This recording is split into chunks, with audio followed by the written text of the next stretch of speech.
तो 4 राज्यों के आगामी विधानसभा चुनावों पर आप देख रहे हैं न्यूज नेशन का ओपिनियन पोल, और हम केरल के जो ओपिनियन पोल में नतीजे निकल कर आए हैं उसकी बात करें उससे पहले मैं सीधे ले चलती हूं गुवाहाटी, आपको जहां मेरे वरिष्ठ सहयोगी मौजूद हैं इस वक्त, धीरेन्द्र पुंडीर।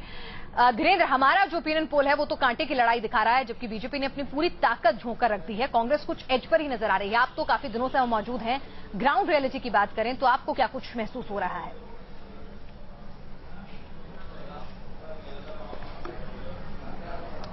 लगभग हमारा जो ये सर्वे है ये यहाँ ग्राउंड रियलिटी को ही शो कर रहा है पिनाज, अगर मैं कहूं, क्योंकि जिस तरह से माइनॉरिटी वोटों में डिवीजन की बात की जा रही थी उसमें से 33 सीटें, अगर मैं क्रक्स के तौर पे साफ तौर पे जल्दी कहूं तो उसमें से 33 सीटें ऐसी है जिसमें माइनॉरिटी वोट बहुत कहें कि निर्णायक है। उसमें से ज्यादातर वोटें जहां भी बीजेपी मजबूत दिख रही है वहां वो ट्रांसफर हो रहा है कांग्रेस को, और यही वजह है कि कांग्रेस वहां लीड में होती हुई दिख रही है। इसके साथ साथ जो दूसरा रीजन है, यहां 80% से ज्यादा आबादी गांव में रहती है। जी बिल्कुल, बहुत बहुत शुक्रिया धीरेन्द्र। आइए अब सीट पे नजर डाल लेते हैं। अगर हम केरल के सीट शेयर की बात कर लें, यूडीएफ और लेफ्ट डेमोक्रेटिक फ्रंट यानी एलडीएफ को क्या स्थिति वहां पर बन रही है।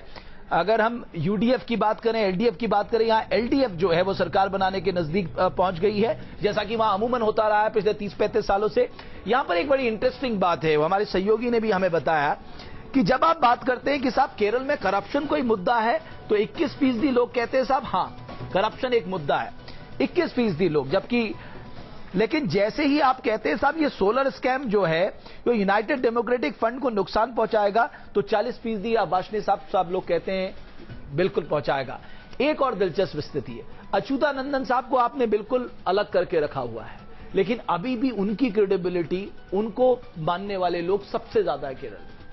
देखिए, पहले बात तो हम बता दें कि केरल में जो इस समय सरकार की कंपोजिशन है उसमें हम सिर्फ 2 एमएलए ही शॉर्ट हैं, कोई बहुत बड़ा डिफरेंस नहीं है, और वो माइनर उससे हम हारे हैं, वो दोनों सीटें बहुत माइनर वोटों से। क्यों हारे?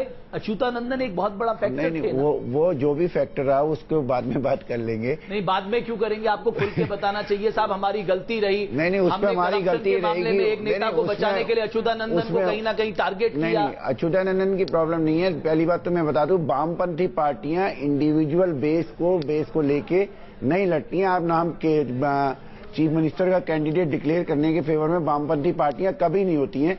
आप देखिए, बंगाल में भी हमने चीफ मिनिस्टर का कैंडिडेट डिक्लेयर नहीं किया है, कहीं पे भी हम डिक्लेयर नहीं करते हैं। पिनराई विजयन को बचाने के लिए आपने अच्युतानंदन को किनारे किया है? नहीं, हमने अच्युतानंदन को किनारे नहीं किया है। बचाया किसी ने अच्युतानंदन जी को किनारे नहीं किया। वो बहुत रेस्पेक्टेड नेता है, मालूम है सब कुछ। वो बहुत रेस्पेक्टेड नेता है और अभी भी केरल में रामचंद्रन साहब आप मुझे बता दीजिए, क्या मैं गलत कह रहा हूँ? उनसे बहुत नुकसान हुआ है अच्युतानंदन। क्या इन फाइटिंग केरला में बहुत ज्यादा रही है और कुछ लोग लेफ्ट के लीडर्स अपने आप को इम्पोर्टेंस ज्यादा दे रहे थे जो नहीं करना चाहिए था।